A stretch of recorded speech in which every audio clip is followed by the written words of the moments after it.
Hey everybody, welcome back to Elemental Cartomancy.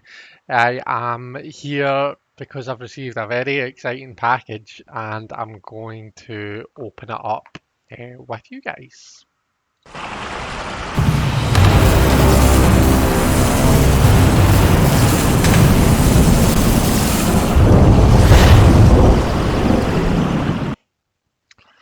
Okay, so here we go. This is the package that I've got. I've done my best to, redact addresses and whatnot.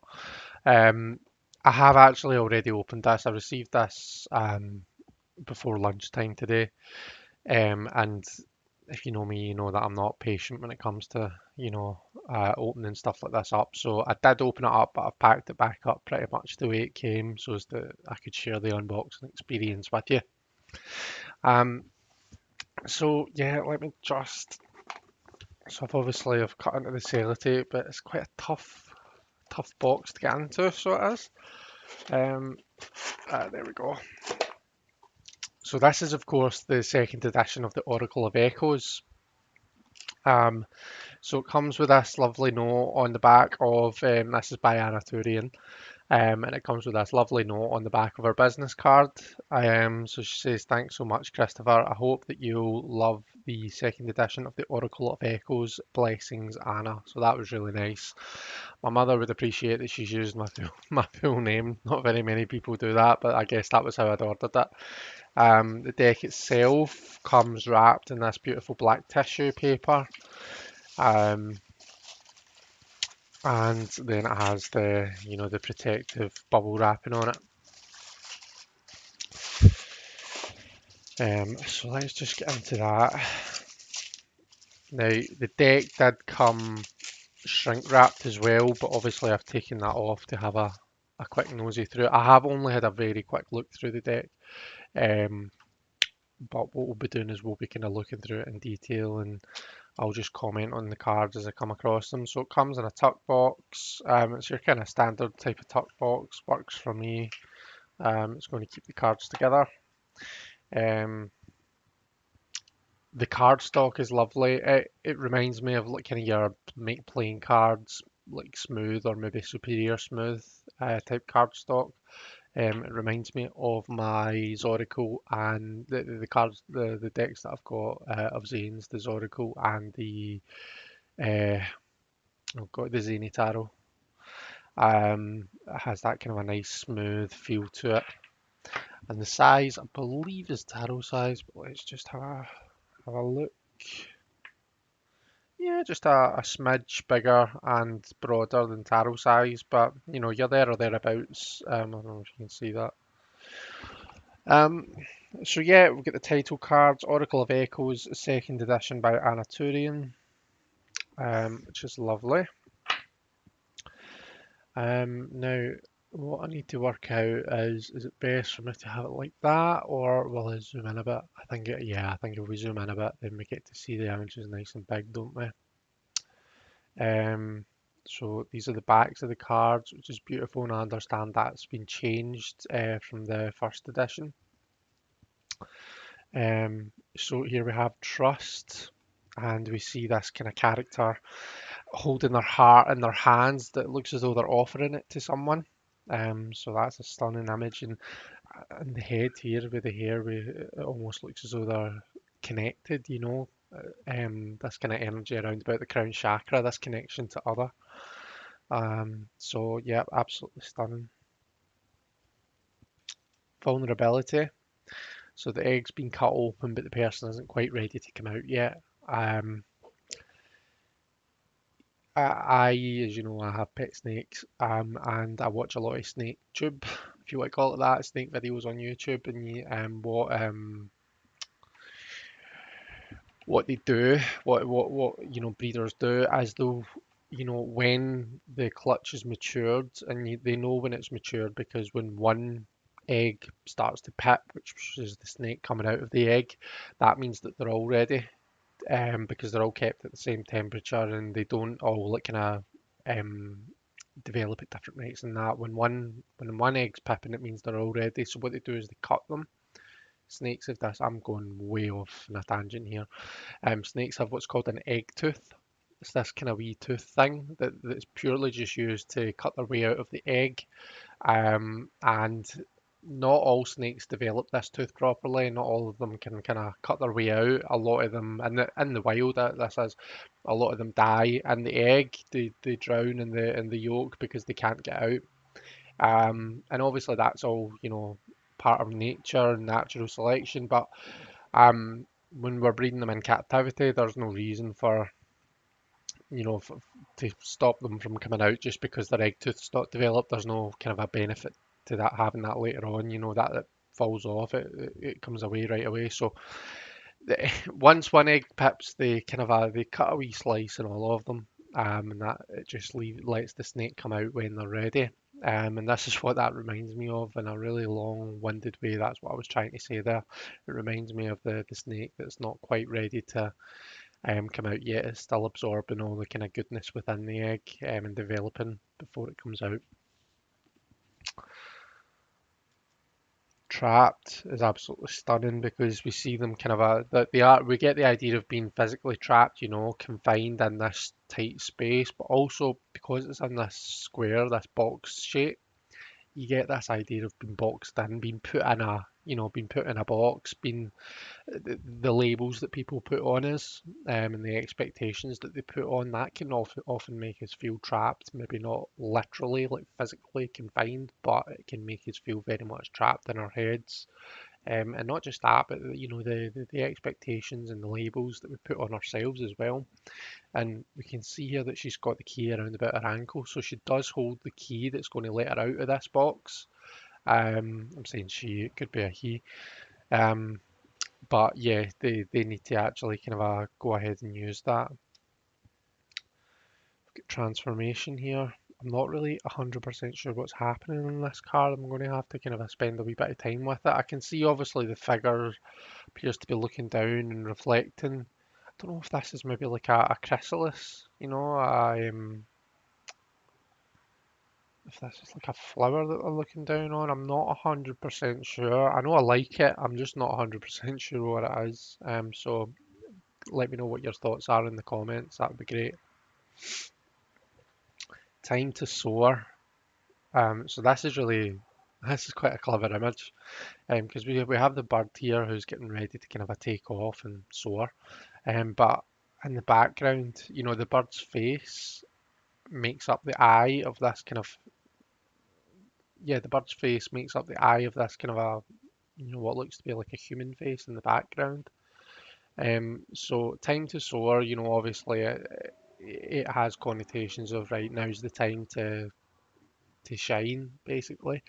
But because of the kind of the strong airy feels that it has, um, you can get those messages, you can get those connections to the mind, to the intellect, all of that kind of thing as well. For me, anyway, personally, the spinner.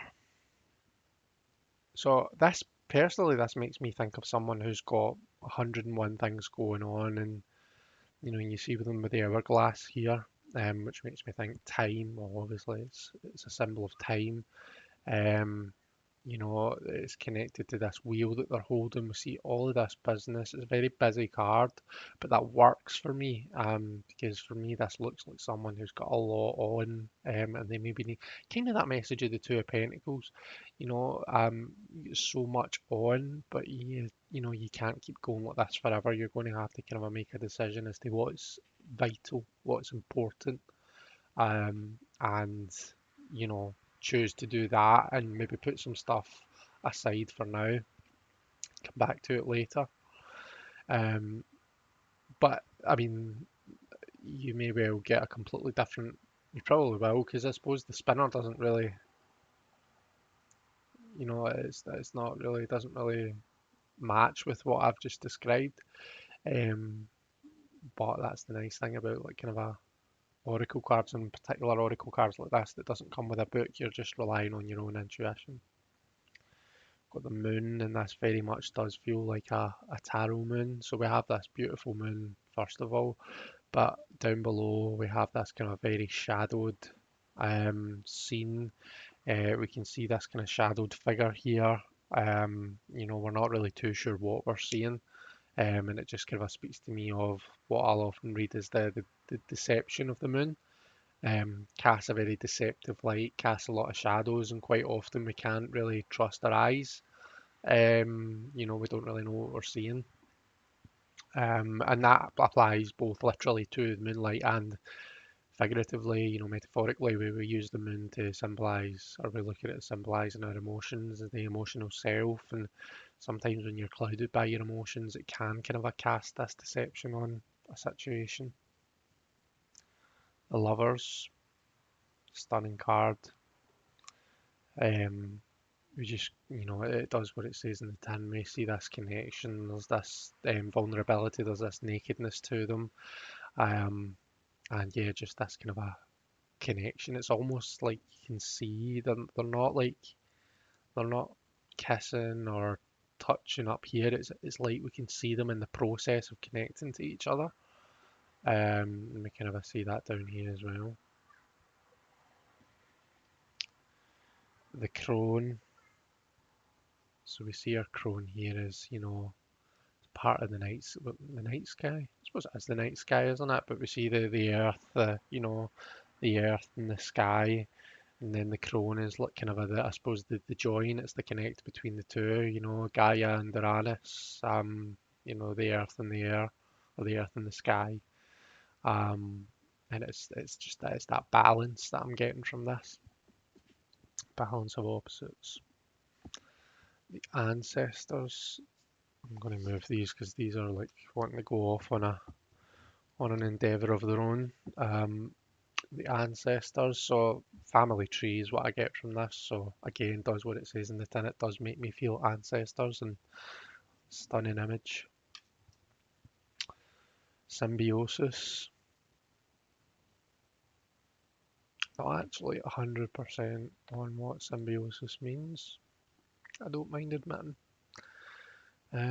Let's see. Symbiosis. I should probably have paused the recording as I did this, but hey ho, we'll all learn together. So, symbiosis, interaction between two different organisms living in close physical association, typically to the advantage of both. Okay, okay.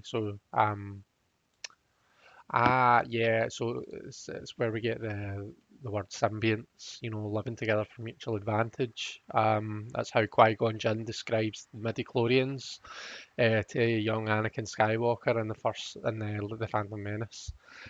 So symbiosis is this living together for mutual advantage, um, and that's depicted nicely on this card. They're almost making the infinity, aren't they? But I suppose it's more of an eight because of the shape, but the lemniscate. Um, so yeah, there's this definitely this connectedness to them. Spirit heals.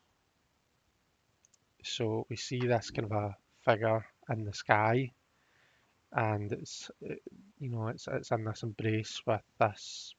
Is this a child? Could be an adult. Um, but yeah, just this idea of connecting to the cosmos, connecting to the world, to nature, to spirit, I suppose, around about you. Spirit guides. It's funny, like spirit guides. I would always have thought you would expect to see like a kind of nice, colourful and um, vibrant kind of an image. Your spirit guide. If you believe in spirit guides, then they're usually your guides that are where you get your intuitive hits, you get messages from them, they help you in your everyday life, that kind of thing. But this is quite a dark feel from this card. Um, it feels quite murky, and even the village down below it's dark and it's in shadow. So I mean, I suppose it's just you know everything has a shadow side, even spirit guides. If you like I say, if you choose to believe in spirit guides, then even that will have a dark side. Um, it's just what that makes me think. Sorrow. We have the eyes and the tears, the mascara running. Stunning image. Really simple but really effective, I think. The shadow self. So if you look, we can see this kind of a figure reaching up, and then there's obviously this bigger figure, uh, kind of surrounding them. So I wonder which is meant to be the person and which is their shadow self, or do we even know? Are we even supposed to distinguish? We have all this kind of a this tangliness, tangliness. That's the professional technical term. That's going on down the bottom here, and it makes me think of like the Devil card and the Elemental Power Tarot. Um, and yeah, I mean, I suppose it's just about the control that one entity is exerting over another. It's pretty cool. Sever. This is beautiful card. I love the um, the use of color. The fact that the anchor is red and the cord is blue. The fact that it is an anchor that's been used, that this person's been tethered to. And it's connecting with them in the form of the umbilical cord. And Seven is like, right, yeah, it's time to cut loose from that anchor. That anchor has run its course. Um, it's time to run free. Serenity, another beautiful, colourful image. We see our sun here, and all this kind of a rich abundance that we get from the colours. Self-sabotage.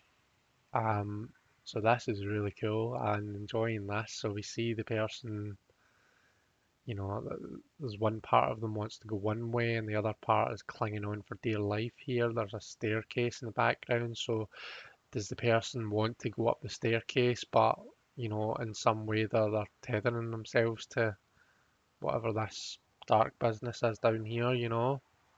Um, and self-sabotage is something that we all do. Whether it's to varying degrees of intentionality. Is that the right word? Um, we really can pull the wool over our own eyes. Um, Self-involved. I, I'm not 100% sure what I'm looking at here. Well, I know what I'm looking at. I can see obviously you've got the figure and they appear to be standing in front of this portal. We've got more people here and then we've got some people down here in the kind of foreground. So it's like, what is this supposed to be? This is where it's all happening. This is the big bad. This is the world, and this is the kind of self-involved aspect of it. You're kind of away in a corner, um,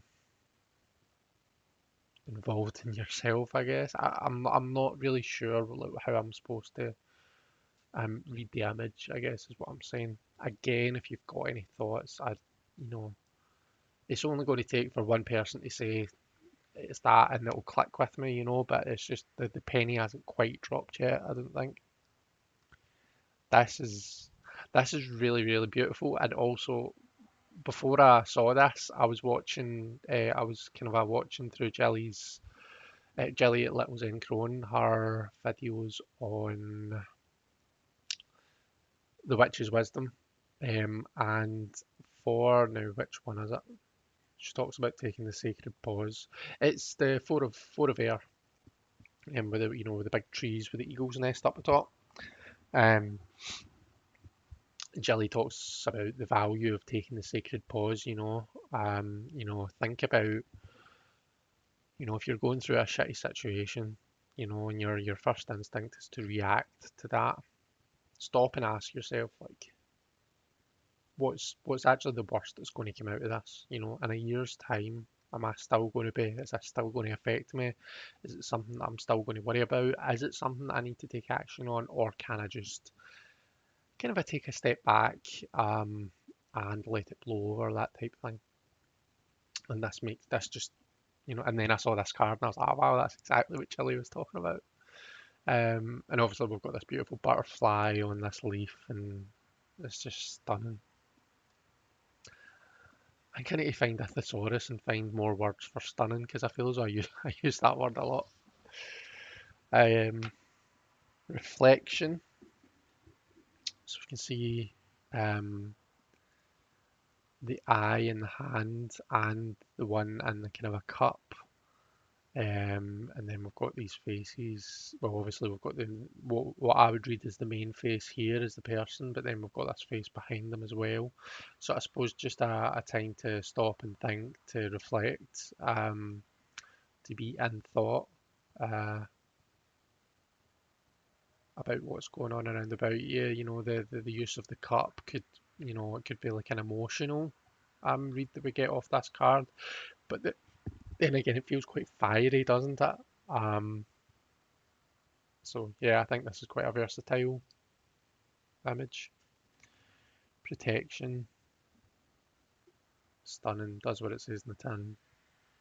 You can see this, you know, the person with their arm around this person protecting them. It almost looks as though they're injured, but I don't know if that's just the way the colours come through. But yeah, so like, you know, protect those around about you, especially when they need it, you know, is what I would say about this. New Horizons. Again, the colour is really beautiful. It's, you know, the sunrise, it's a new day. Time to go out and discover new things, I guess. Loss. Do you know what this makes me think of? And it's literally just popped into my head. Do you know in The Lion King, Rafiki draws the image of Simba on his tree, and then when he thinks Simba's died, he kind of does that. He kind of half rubs it out. Oops. That's what this makes me think of, sort of. And it's really, really nice. It's Yeah, I really like that. That's Simba. That's not when he says Simba. He does that when he does the thing on the head. But yeah, that's what it connects to for me. Look within. Let me get a spiral. I think I was spiraling the wrong way there, wasn't I? We have this kind of a face deep in contemplation in the middle of the spiral. So look within yourself, and you know we are complicated beings, so we are. It's not just a box that you can open and just glance in and see everything. You know, it's this complicated spiral. There's layers. There's different. Um, Ogres have layers. I hope Mendy's kids don't hear me saying that. They say I sound like Shrek. Ogres are like onions. Anyway, back to this. Look to nature. And we see this beautiful tree.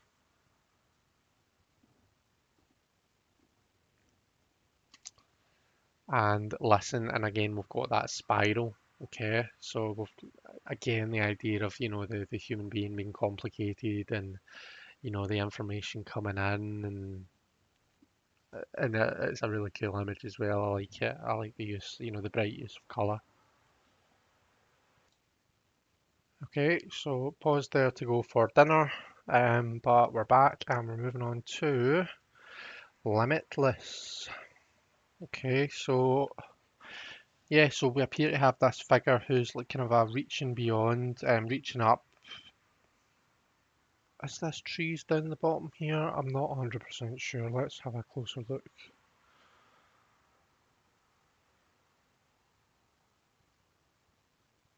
Or is this like a volcano erupting? Or are they just, is this a tree that they're part of? Not really too sure. It is a lovely image. But again, I need to kind of, I suppose that there are some of these images that I just need to kind of sit with to work out what it is that that I'm looking at.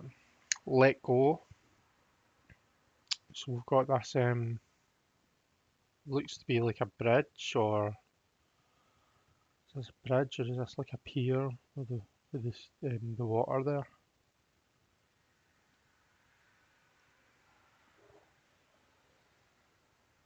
It seems to be kind of a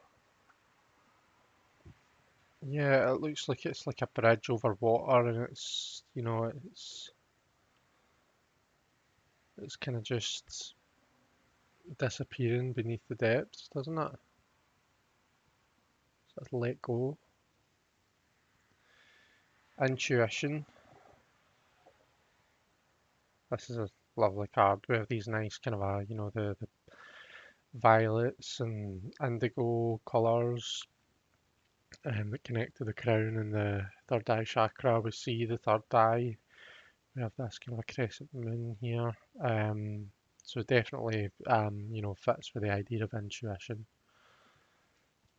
Inner strength. We have this person climbing out of the lion's mouth. So real kind of a tarot strength feels, I think. Um, it's just this idea of,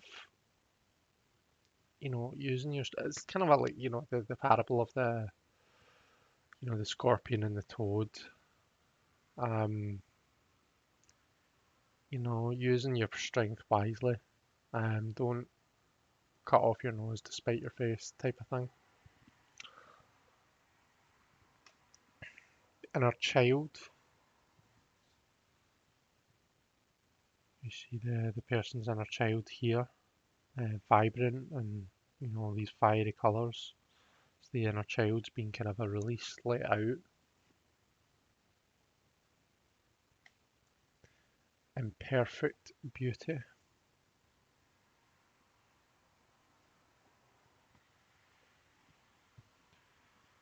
So this person has their back to us, and it's quite a shadowy, um, a shadowy card. So, I mean, it kind of makes you think of like the like self-criticism. We can be our own worst critics, but you know, the imperfections is what makes us us. It's what makes us unique, and that is what makes us beautiful.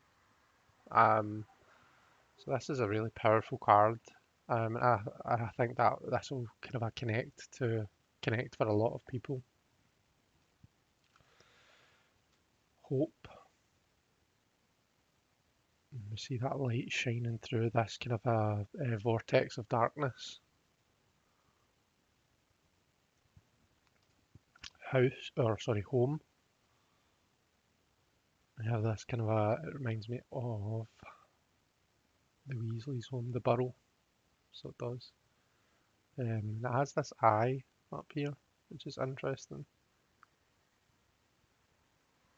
I suppose that like the house is an inanimate object, but home is like a living, breathing thing.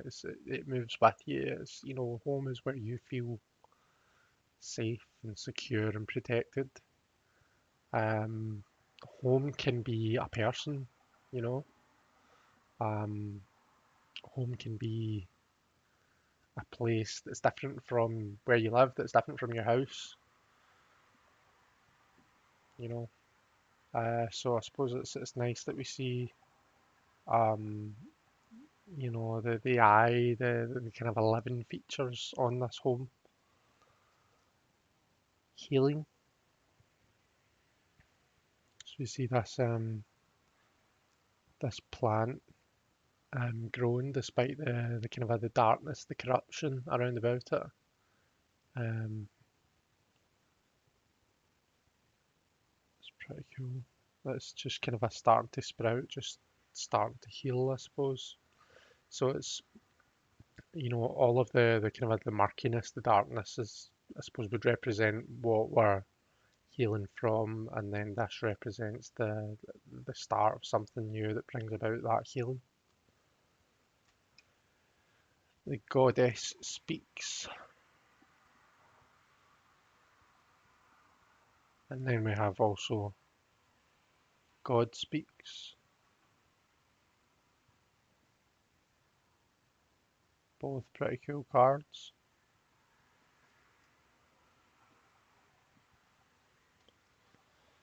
Fear. We have the snake here. Personally, like I said earlier on, I have pet snakes. I don't really see them. Well, to be fair, I actually do have a bit of a fear of snakes. I always have. Um, but I've also always loved them and been fascinated by them, so I decided to be brave and get one. Um, so I can see why people are scared of them because I am, but I don't know. I suppose I prefer Dex not to portray them in a negative way, but that's me being biased. Um, but yeah, this is a stunning image.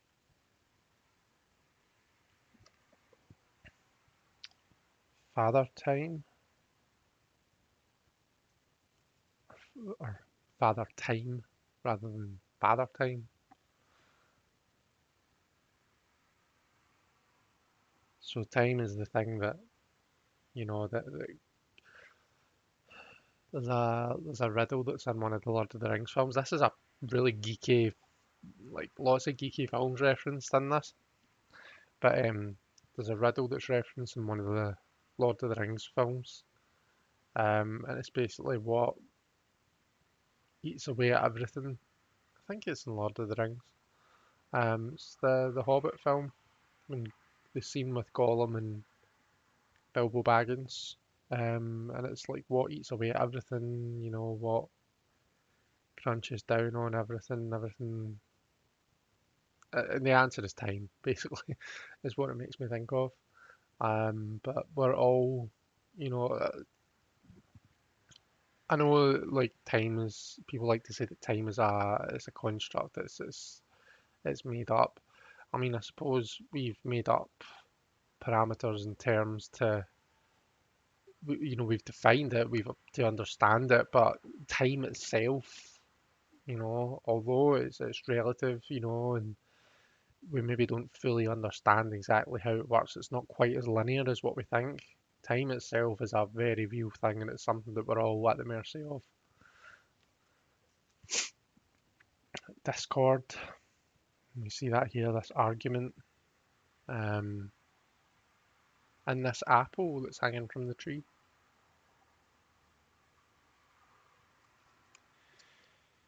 Depression. So we see this person kind of hunched over as though they've given up. So there's a lot of pain in this card.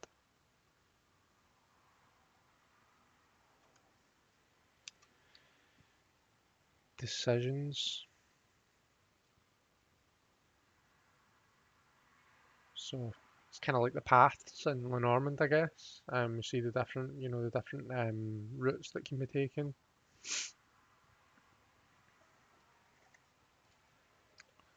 Deceit. It's a very dodgy looking wee character here. I suppose it kind of has a bit of a Seven of Swords feel, but you probably know that I'm not a big fan of just reading the Seven of Swords as well. Not, but I don't mean to say I'm not a big fan. People can read cards the way they want, but personally, I don't tend to read it just as like deception, deceit, thievery. For me, it's more of a card of free will and doing what needs to be done, thinking outside the box. It's like the growth from stability of the mind. You're going outside the box. You're pushing your limits in a kind of a intellectual way. You know, and I can get that from this. They look very menacing. Um, but like the story that always springs to mind is of Rhea, the god, the Titaness, the Titaness Rhea. Um, it, it was to save the life of Zeus, the king of the Olympians, the god of Olympus. Cronus, Zeus's father, devoured all of his children, which is something that he got from his own father. His own father did, Uranus, which is Father Sky, that we mentioned earlier. Um, Cronus devoured all of his children, and Rhea basically decided she'd had enough. So she wrapped a stone up in the blankets of Zeus and fed that to Cronus instead, and he just guzzled it down without thinking. Um, and the story goes that at some point he's regurgitated it and realised it was a stone, and There's still a stone, I believe, in Greece to this day that you can see for yourself, and that's supposed to be the stone that Cronus regurgitated. But that, I mean, that's deceit on the part of Rhea, but she did it with love in her heart and to protect her son. Um, Death, and this could be a death tarot card, so it could, we really get the idea of coming out of the chrysalis, of emergence, change, transformation, with this card. Creativity, and we have this big burst of colour. It's absolutely amazing. It reminds me of that the three energy when you're kind of just just trying everything out. You just get your new palette of paints and you're just splashing paint on the page. There isn't even any rhyme or reason to it. You're just trying it out. The energy's just bursting out there. It's that kind of an initial, I've got nothing to lose, I'm just going to go for this. That's what that makes me think of. And she kind of looks as though she's a dancer as well. She looks like she's dancing. So we get that side creativity as well, I guess. Create space. So sometimes there's just too much going on around about, kind of like what we were saying earlier with the spinner. Sometimes there's just too much going on, and we need to make a bit of space for ourselves, whether that's to heal or whether that's just to do what we need to do. Um, Sometimes we need to just have that kind of assess our surroundings, whether it's literally our environment or whether it's more our emotional environment or psychological environment. Um, Maybe we just need to kind of make time for ourselves. Courage. You see this archer, right? So having the courage of your convictions. Um, it's no good if you're constantly just trying to aim. You eventually need to take the step and actually fire that arrow. Um, yeah. So like, yeah, what I said, courage of your convictions. You know, create the space for yourself and have that reflection time. Reflection was one of the older cards. But eventually we need to make that decision and just go for it. You know, have that courage. Chaos, and we see this tornado, which is perfect. It's exactly what I think of when I think of chaos. Just this disorder and everything's flying about, there's no control. You're very much at the mercy of, well, something. We'll put this face down the bottom as well, do you see that?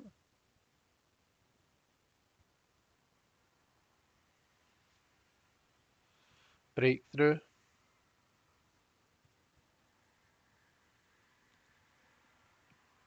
Oops. Yeah, so what have we got here? So is this something's coming out that we're seeing? The this wall's been like a prison, and we see the breakthrough happening. We see the crack in the wall and the energies emerging. Boundaries.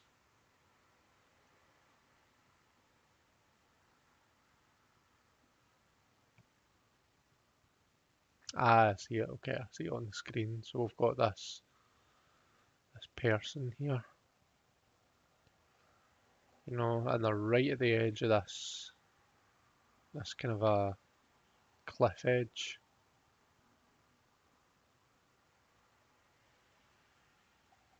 Kind of almost has a fool kind of a feeling to it, but without that carefree attitude.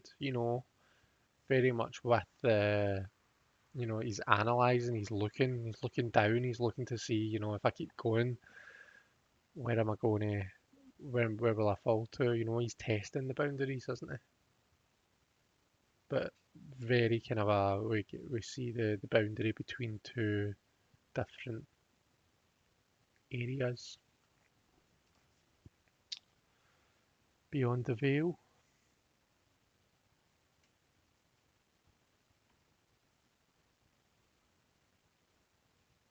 So we see this eye, we've got this bird down here.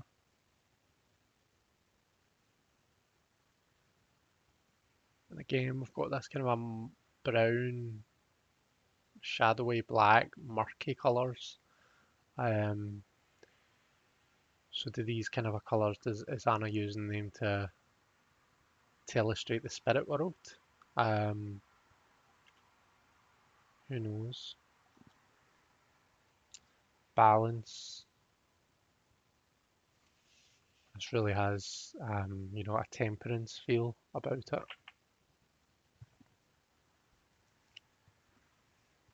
So they're holding the sun and the moon. You know, we get the idea of fire and water.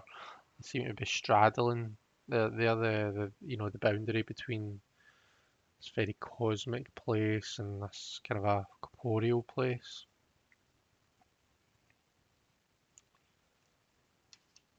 Awaken your inner force. So this is like Kundalini energy, isn't it? You get this kind of a, you know, the dragon or the snake at the base of her spine, and you know, um, through meditation we can awaken that force, that dragon. We can awaken that within us. Um, Abundance, very nine of coins. You know, we see this person in their garden, they're holding this flower. They appear to have a handful of, is that berries they've been picking? Beautiful use of colour. A warning. So we see this crow and the skull in the clouds, so a bit of an omen. Journey. We see the ship.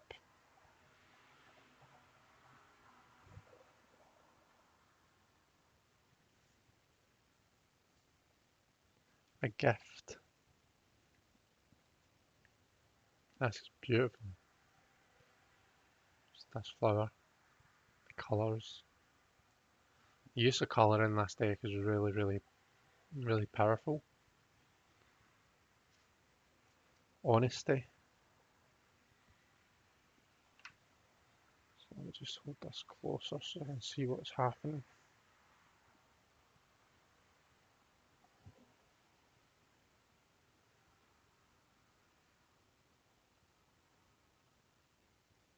So is that an open book he's holding?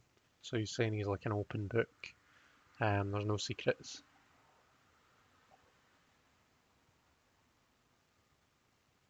You know, both the light and the shadow. There's no skeletons in his closet, that type thing. Silver lining. Oh, and this is the last one.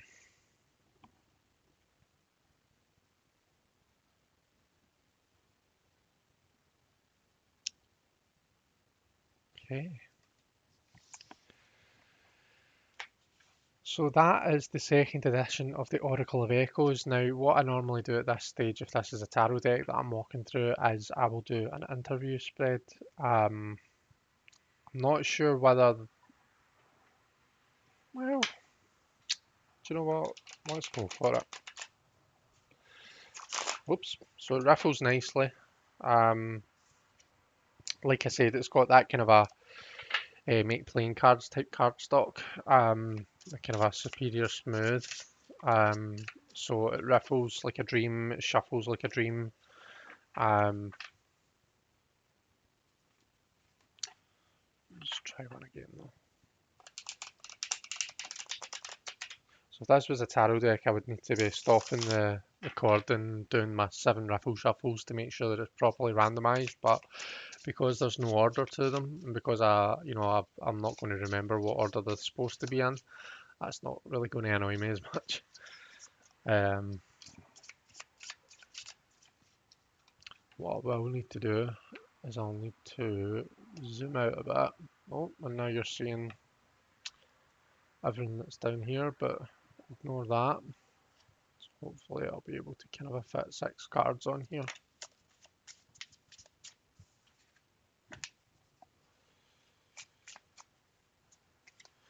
And it overhands nicely as well, obviously, as you can see.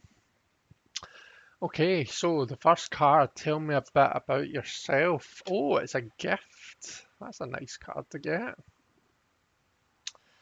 Um, so yeah, this is going to be very much like a gift, I think. I mean, obviously I've bought this. It wasn't literally a gift, but you know, the privilege of working with it, of owning it and working with it, and you know, I've still to see what it's like working with this deck, but that's quite promising. That suggests that it's going to be a nice surprise, how well it's going to work for me.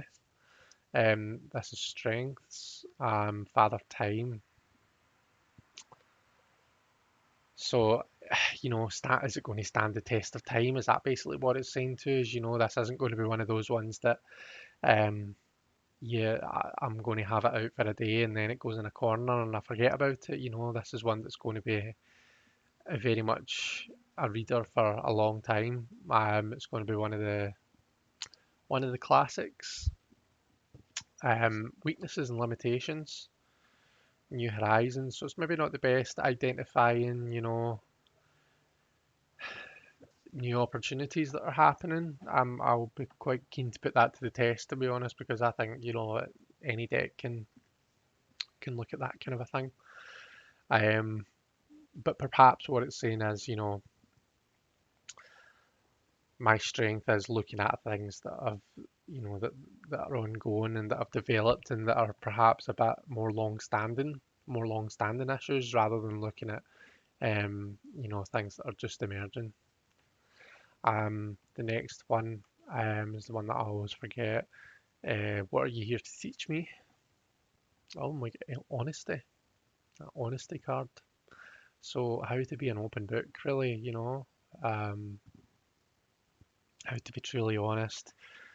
I think with myself, maybe. You know, like I think we were saying earlier on about some of the other cards, you know, there's stuff that you just, you know, you pull the wool over your eyes. And this is perhaps going to be that deck that kind of holds that mirror up and says, this is what you're doing, this is the situation. Um, you know, you need to be honest with yourself about it, that kind of thing. How can I best work with and collaborate with you, ancestors? That's interesting. Um, I mean, yeah, we get this real family, strong family tree. So it could be as simple as, you know, things like ancestor work. Ancestor work isn't something I really tend to do, not at this stage anyway, but I don't know, maybe this is a sign that it's something that I could try.